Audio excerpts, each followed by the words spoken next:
Is Maine here, the governor of Maine? Well, Not here. are you not going to comply with it? I'm complying with state and federal laws. We are the federal law.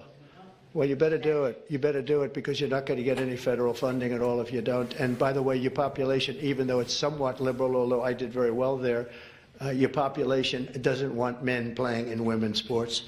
So you better comply because otherwise you're not getting any federal funding. See you in court. Every state, good. I'll see you in court. I look forward to that. That should be a real easy one. And enjoy your life after governor because I don't think you'll be in elected politics. Donald Trump speaking like a pig to the governor of Maine on last weekend at the governor's conference in DC. Again, that was Governor Janet Mills of Maine confronting him about the idea of not allowing the transgenders, young men and women, to play sports. Which he is not the law. You've probably seen that cut already. Donald Trump saying he is the law. He is not the law. That was an executive order. It's not a law. It's sad the NCAA capitulated so quickly, but they did. But governors don't have to. Okay, they don't have to necessarily go with executive orders. They can sue in court, which she promises to do. Donald Trump doesn't like being talked back to. If you're joining us here on Friday, you saw how that went today in the White House between him and J.D. Vance and Zelensky. And we're not going to talk about that tonight as much because there's a lot going on, and I've got an incredible guest going to talk about these things you just saw. And he was at that governor's conference. But it really goes to what we're seeing this week from the Trump administration, this bullying and attacking, even as they allow Doge and others to go careening through our government, hurting us.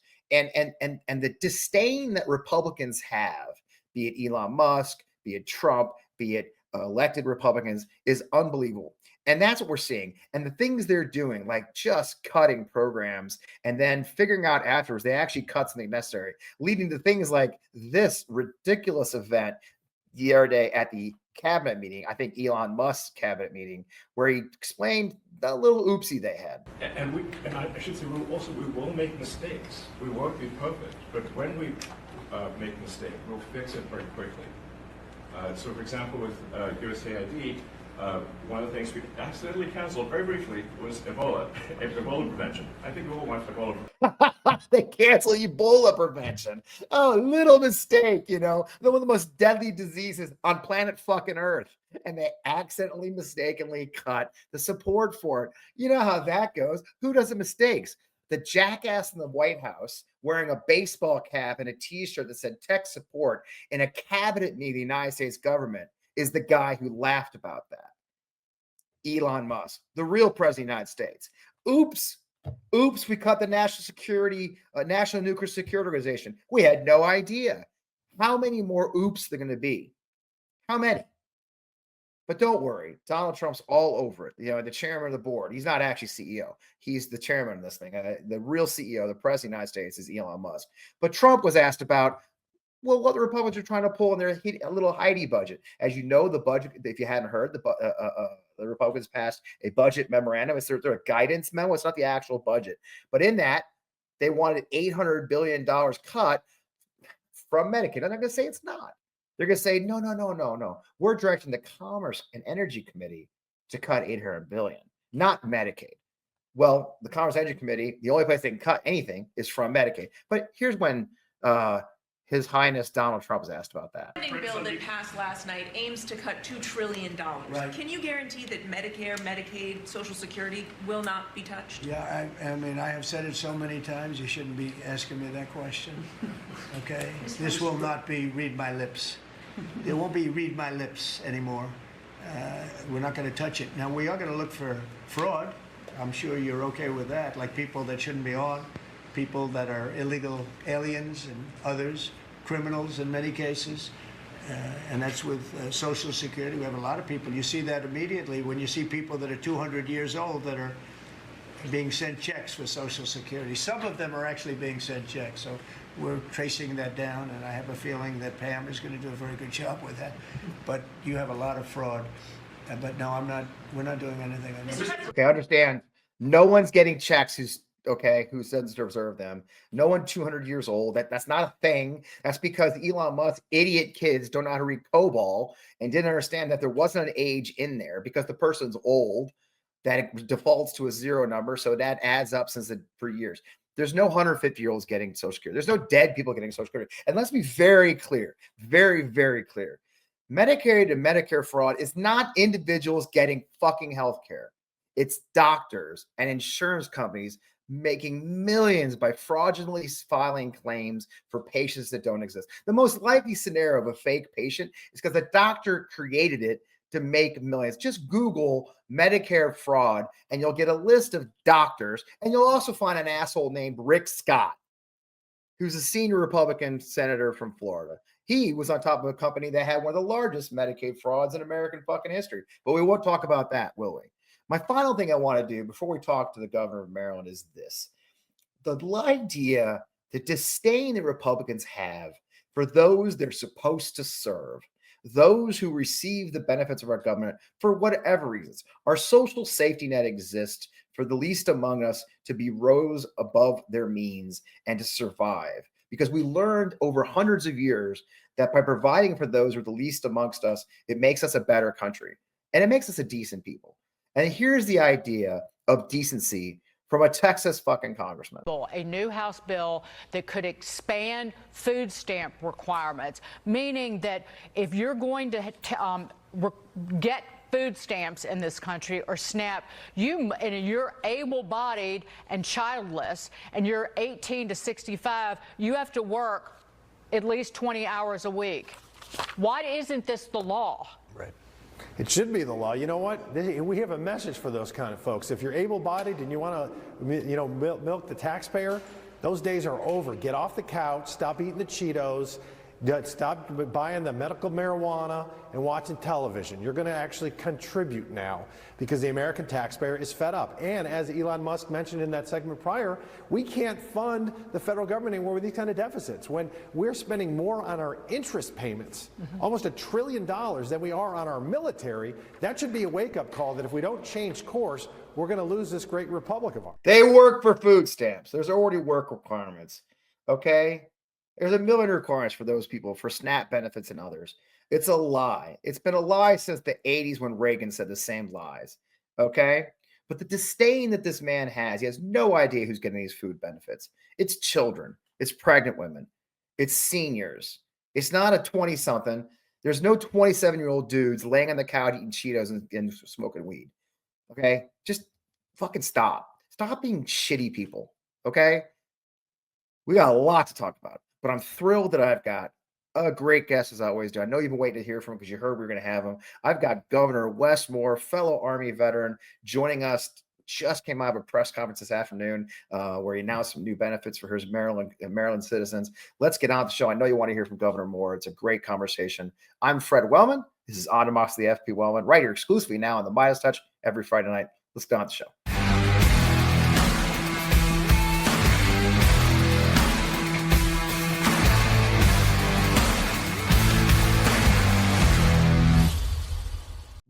Welcome. I am Fred Wellman, host of On Democracy, the FP Wellman. Just as I mentioned right before the music, nothing's changed.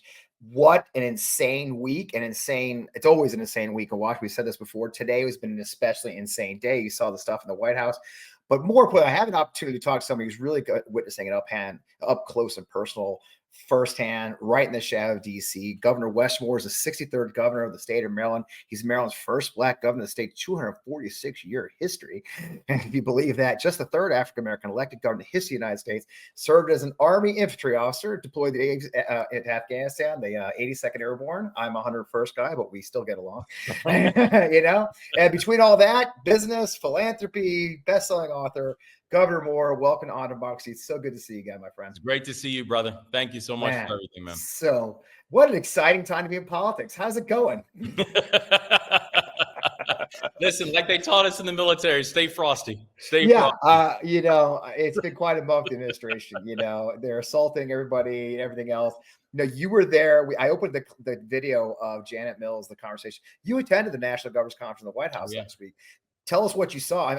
I saw some stories after. You're like, yeah, that was nuts. I mean, is it as nuts as we thought it was? I mean, it was crazy because we actually had really good meetings with the other governors, both Democrats and Republicans before that, right? Talking about ideas and what we're working on and things we're seeing. Then we actually had meetings with the members of the administration.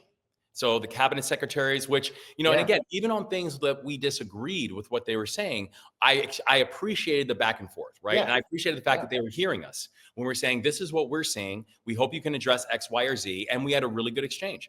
And then they told us we were going to have a time to have an exchange with the president, where we could have a similar type of thing where we talk about what we're seeing, hear where he was on things, and exchange ideas.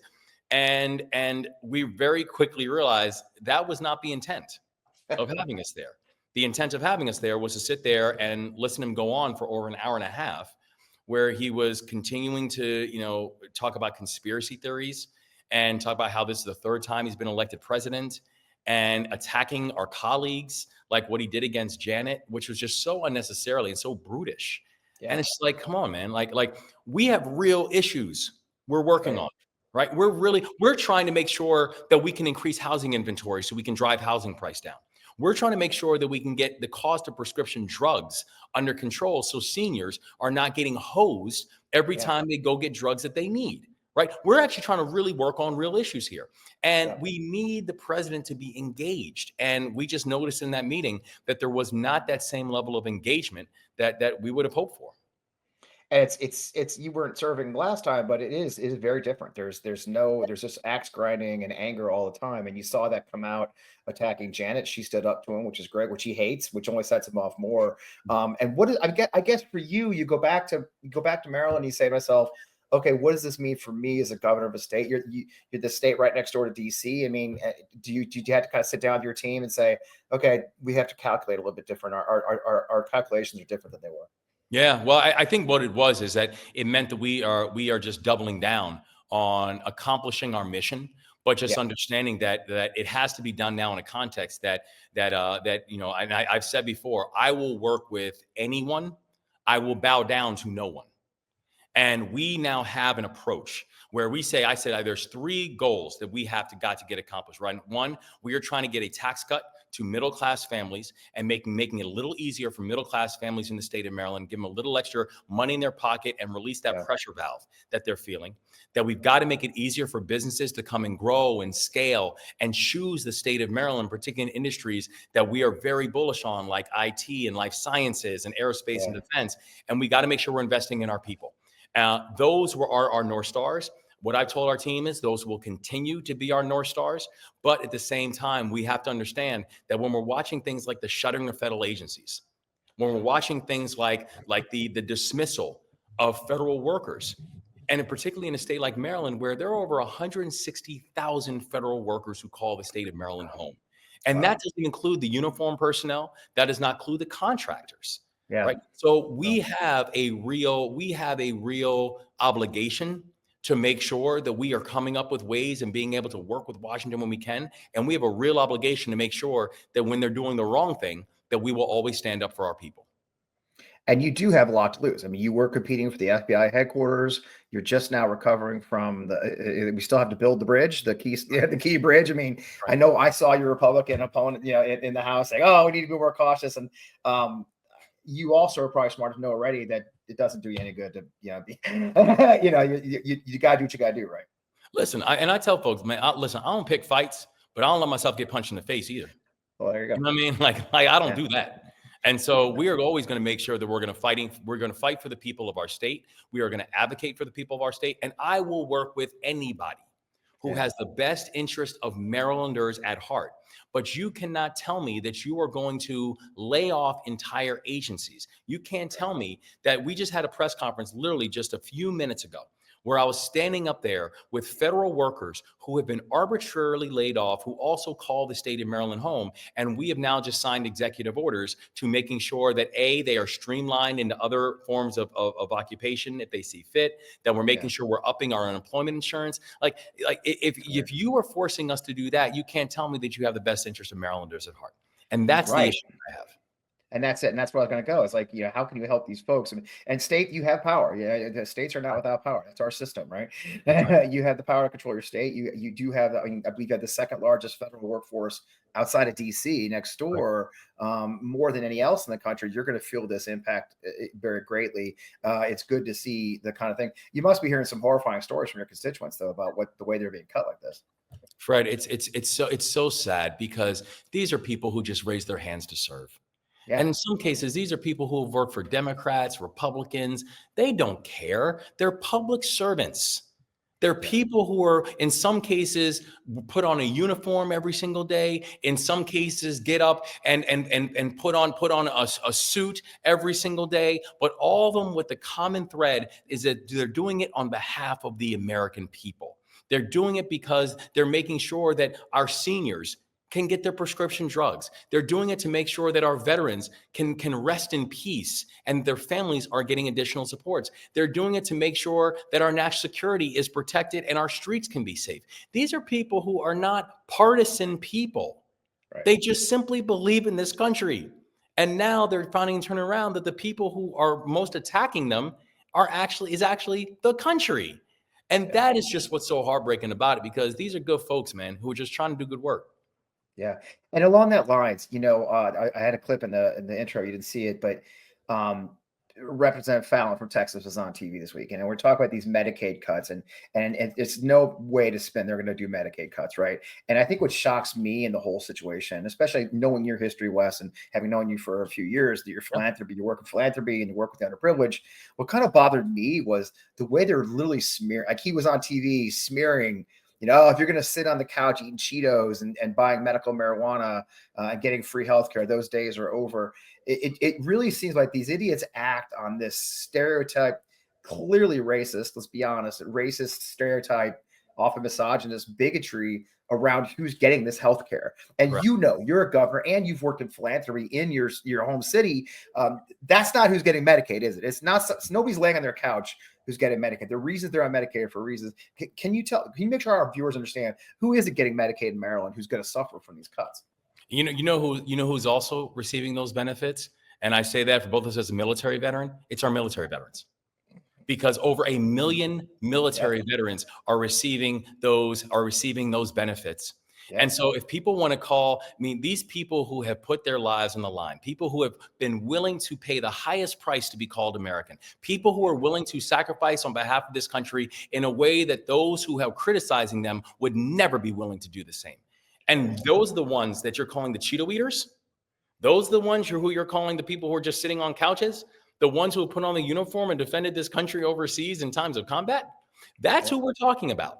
And so when we're saying, so you're absolutely right that we have watched this demonization of people who need, and who in many ways their actions have justified support, and looking at them like they're somehow now the enemy.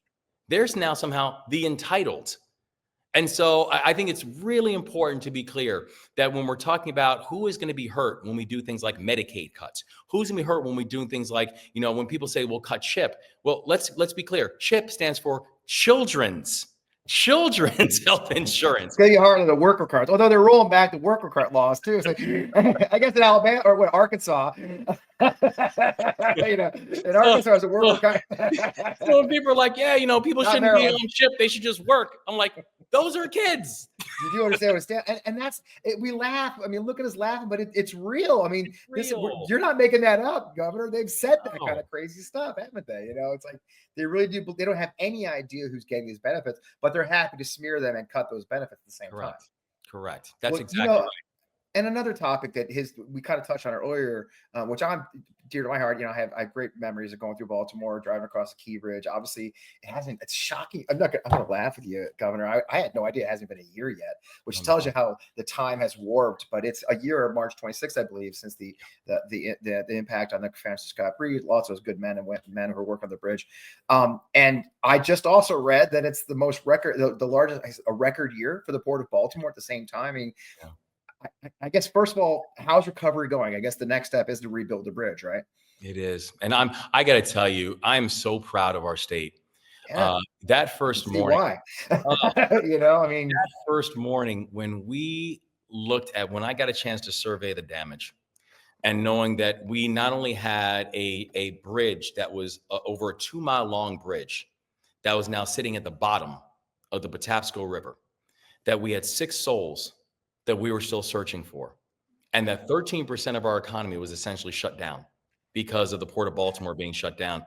And I remember people said that it could take 11 months to be able to Yeah. clear the federal channel, and we got it cleared in 11 weeks. Wow. And to now turn around and tell me that despite being even offline for 11 weeks, that last year was the biggest year for our Port of Baltimore. I'm blown away, because it just shows that for our state, for Maryland, nothing is impossible.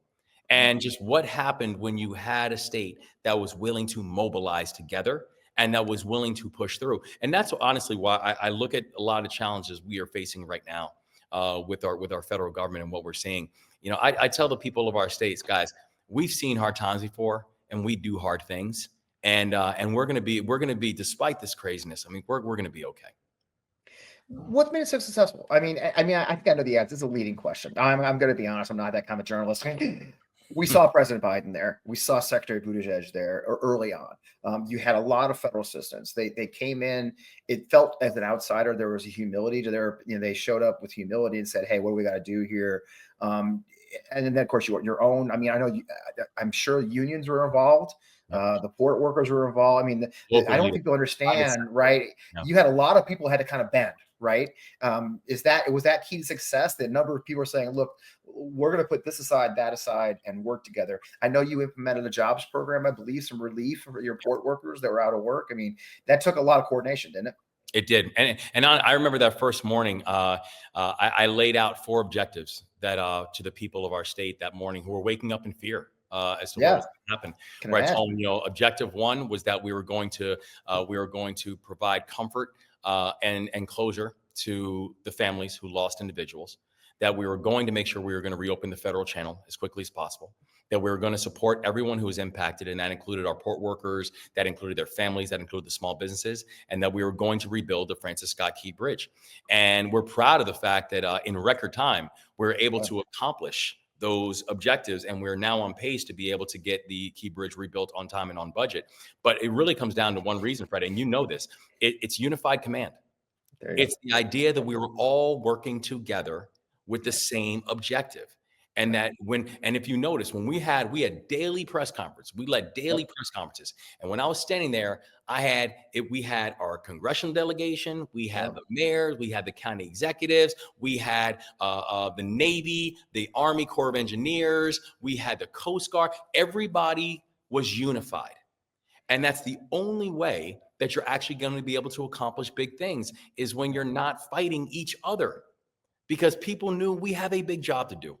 And we got to check egos at the door, and we have to make sure that everybody is aligned in what it is that we're looking to accomplish. And I think that's one of the things we're most proud of, is not just the what was accomplished, it was the how. Because I really do think that combination of federal, state, local, private sector, the military, every nonprofits, that we were all aligned and working together. Yeah, with a goal, and I imagine nobody demanded you thank them a lot for it. You know, as we saw today. We did. I'm thankful. I bet you did. You know, because that's what you do. That's Maryland hospitality for you. That's why people come to eat the crabs. You know, I guess, you know, coming out of the NGA meeting and the final question, you know, a lot of Americans are asking. I ask almost all my elected officials to join me for the show. It's like, I can't imagine you're not even getting pressure from Democrats on your side to fight back against what the administration is doing. There's some very scary times this last 5 weeks. You know, I've seen you and your fellow governors, but Democratic governors are really starting to step up. Are you guys talking to each other and talk about ways that you can band together to push back against this overreach by the federal government? We are, and we're actually the one thing about the governors, this is a very close-knit group, and I would actually argue that there's actually Republican governors who are also very close with as well, where you know we're not just sharing best practices and sharing ideas, but we're also just sharing the things that we see. And I tell people, if you really want to see some good work that's happening, pay attention to the states. Pay attention to what the states are doing.